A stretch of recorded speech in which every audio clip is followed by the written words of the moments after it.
घर में कौन कौन है? किस जगह गा रहा है? किस जगह गा रहा है?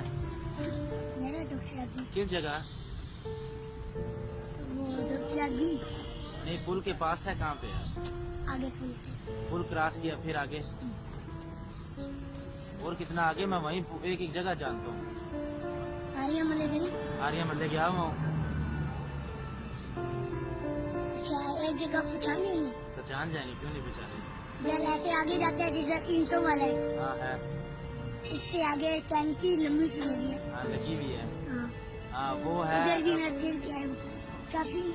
उस टाइम मैं दोस्तों के साथ उधर गया हूँ ना, रास्ते नहीं पता था भाई मैं अभी कहाँ से इधर से जाऊँ उधर से जाऊँ। फिर अबू मुझे उधर से ले गया, रास्ता मुझे भूल जाता है। अच्छा, अम्मी की तरह? अम्मी फौत हो गई है, क्यों? दिल की तकलीफ से। अच्छा, लेडी देख रही है, आपको शर्म आ रही है? किधर है लेडी तो नहीं है।